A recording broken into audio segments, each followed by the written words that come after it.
MLB free agency is upon us and is set to start heating up. Every year, there are many predictions thrown around throughout the offseason as to where some of the biggest names will land. Additionally, from a fan perspective, there are discussions around the players you hope your team will sign to improve their roster for the upcoming season. In this video, we will be going over 3 different MLB free agents and the destination they are most likely to land. Some of the factors considered in these potential signings include team needs, team philosophy, and overall fit for the player on that team. We will be analyzing 1 starting pitcher, 1 position player, and 1 relief pitcher. The San Diego Padres offered Michael King the qualifying offer, which is a 1-year contract valued at the average salary of the 125 highest paid players for the 2026 season.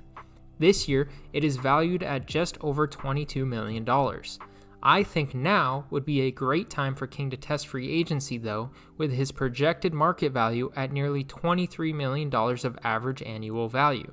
It is likely that King could get more money per year than the qualifying offer over the course of a longer contract with him heading into his age 31 season. The main question mark surrounding King is the injury risk associated with him, having only pitched 73 innings last year, missing a good portion of the season with shoulder and knee injuries. In his first year as a full-time starter for the Padres in 2024, he surpassed 170 innings to the tune of a 2.95 ERA and a 3.9 fWAR. A healthy Michael King has the potential to provide a ton of value for a team in need of a top-end starting pitcher. One team that I believe will heavily pursue King is the Boston Red Sox. From a pitching philosophy standpoint, King appears to fit right in with what the Red Sox do. His sinker is one of the best in the league with a ton of horizontal separation from his sweeper, as we can see from the overlay of these 2 pitches. Additionally, his sinker has almost 6 miles per hour in speed differential from his changeup, which can be seen in this overlay of the 2 pitches. In 2025, Red Sox starting pitchers ranked 10th in the MLB for sinker usage and just 17th in 4-seam fastball usage. They have been known to cut some of their pitchers' 4-seam fastball usage, and Michael King could be another candidate to undergo that usage change. His 4-seam fastball was his worst pitch in 2025 in both run value and WOBA. Despite that, it was his second highest used pitch at 24%. I do not think that the Red Sox would necessarily cut that pitch out altogether since it generated a 30% whiff rate, but I do think it would be used more as a put-away pitch in 2-strike counts where it gives up far less damage. If the Red Sox do end up signing him, I would expect his usage to look something more like this, with a decrease in his 4-seam fastball usage and an increase in his secondary pitch usage in an attempt to fully optimize his arsenal. It is clear that King's pitch mix and movement profile is something that would interest the Red Sox, but there are a few other factors as to why this fit makes sense. First, the Red Sox are likely to lose their number 2 starter from last season, Lucas Giolito, to free agency unless they decide to re-sign him. That seems unlikely considering they did not extend the qualifying offer to him. With that in mind, Boston will need someone to fill that spot in the rotation if they hope to compete for a playoff spot again in 2026. One last aspect to consider is that Michael King went to Boston College, which may not be a major factor in his decision, but it could lean in the Red Sox favor. Another team I could see pursuing King strictly from a pitching philosophy perspective is the Philadelphia Phillies. Their starters threw the least amount of 4-seam fastballs in 2025 with just a 22% usage, and had the second highest sinker usage and the 3rd highest changeup usage. King's 2 best pitches are his sinker and his changeup, which could intrigue the Phillies. The main reason Philadelphia does not make as much sense as Boston is because the Phillies rotation was one of the best in the league last year, and the only starting pitcher they are losing to free agency is Ranger Suarez. With their rotation still having a good amount of top-end starting pitching depth, the Phillies will likely make other aspects of their team the priority in free agency. I think that Michael King will sign with the Boston Red Sox on a 4-year contract around $90 million with $22.5 million of average annual value. Next up is Josh Naylor, who is one of the best bats available in this free agent class. He may not necessarily be in the top tier of hitters who are available this year, but he will be an impact bat for whichever team decides to sign him. One reason I say that Naylor is not in the top tier of free agent hitters is because of his projected AAV, which sits just over $15 million. The 6 hitters above him have a projected AAVs ranging from $23 million all the way to $40 million. I think that Naylor's price will make him a more enticing option for some teams, especially considering the defense he provides in addition to his abilities at the plate. His playoff experience and success in high-intensity environments is also invaluable, which is why I think that it is likely that a team with playoff expectations will make a push to sign him. The 2 teams who I believe make the most sense as a landing spot for Josh Naylor are the New York Mets and the San Diego Padres. These 2 teams both ranked in the top 10 in hitter strikeout rate, and Naylor fits that mold, ranking in the 91st percentile with a 13.7% strikeout rate in 2025. With the Mets and the Padres set to lose their starting first baseman to free agency, Naylor should be a top target for both teams. I would be surprised if Pete Alonso re-signs with the Mets again this offseason after opting out of his latest contract, and I would guess that the Padres will move on from Luis Arraez at first base, opting for better defense and more power. Although the Mets check many boxes in terms of fit, the one area that could become a little tricky is the configuration of their lineup. Removing Alonso's right-handed bat from the 3rd spot in the order makes the Mets' top hitters a bit left-handed heavy. Adding Naylor would result in 4 of their top 5 hitters being left-handed, and although it could provide the opportunity to spread out their best bats throughout the lineup, the Mets will still likely have to look for a right-handed bat to fill the 3rd spot in the order to follow Lindor and Soto. The Padres check many of the same boxes as the Mets, but Naylor would be a perfect fit for their lineup, which is in need of a left-handed hitter to bat in between Fernando Tatis Jr. and Manny Machado. Naylor would slot right into the 2nd spot in the lineup with more offensive and defensive upside than Luis Arraez, who was in that spot last season.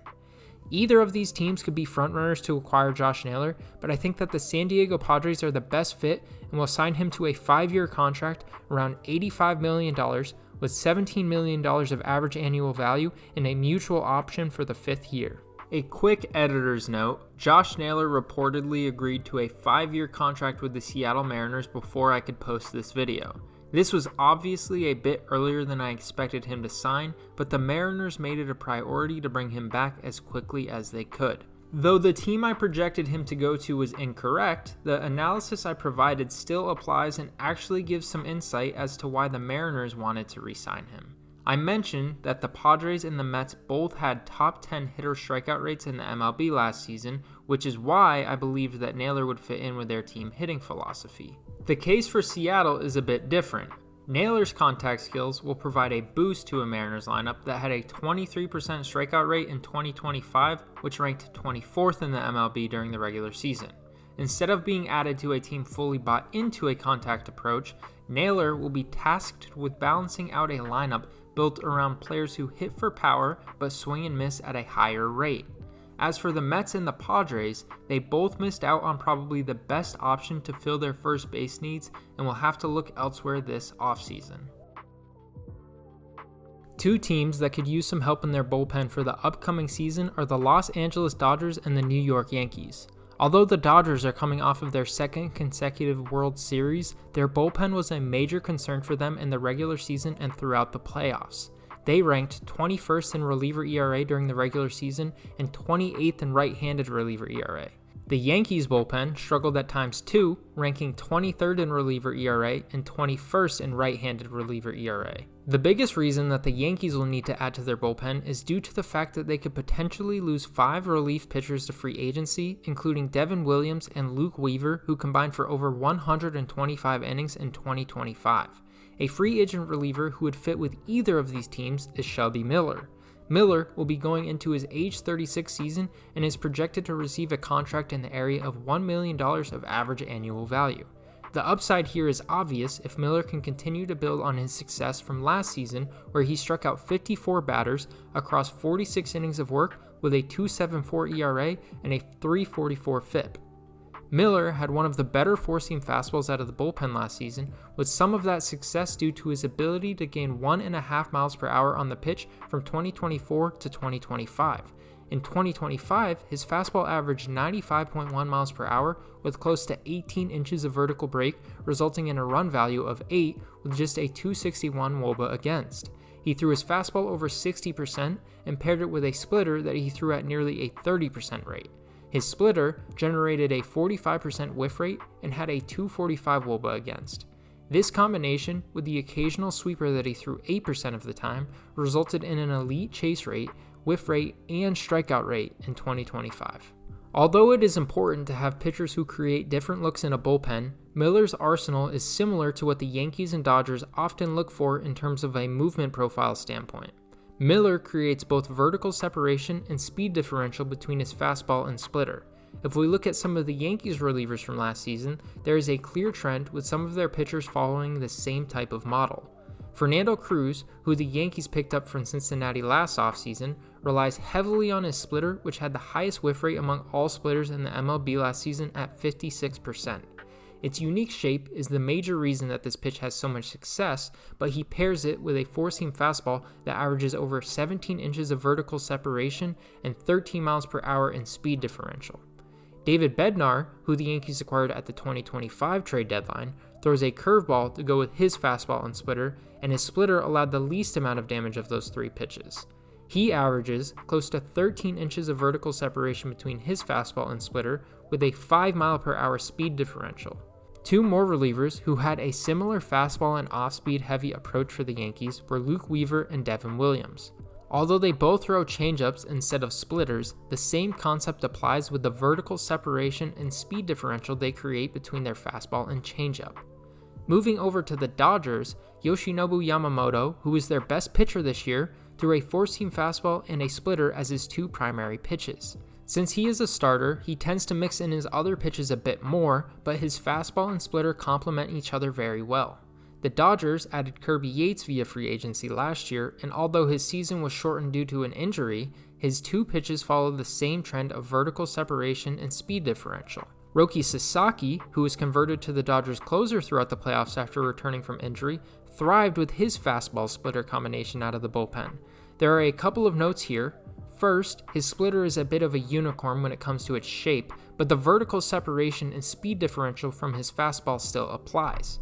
Second, it is likely that he will not be in the closer role next year, with the Dodgers set to add him back to the rotation. This opens up a spot in the back end of their bullpen, which could be filled by Shelby Miller. Both the Yankees and the Dodgers would benefit from having Miller in their bullpen, considering the experience they have effectively deploying pitchers who have similar movement profiles. Ultimately, I think that the Dodgers will sign Shelby Miller to a 2-year contract worth $4 million with $2 million of average annual value and a player option after the first year. He has been in their organization before, and I think that the Dodgers will be looking to bulk up their bullpen a bit more than the Yankees. Although the Yankees might potentially lose two of their top right-handed relievers in Luke Weaver and Devin Williams, they do already have a couple of options set to anchor the back end of their bullpen next season. Let me know in the comments a free agent that you hope your favorite team will sign this offseason, and if you enjoyed this video, leave a like and subscribe for more baseball content in the future.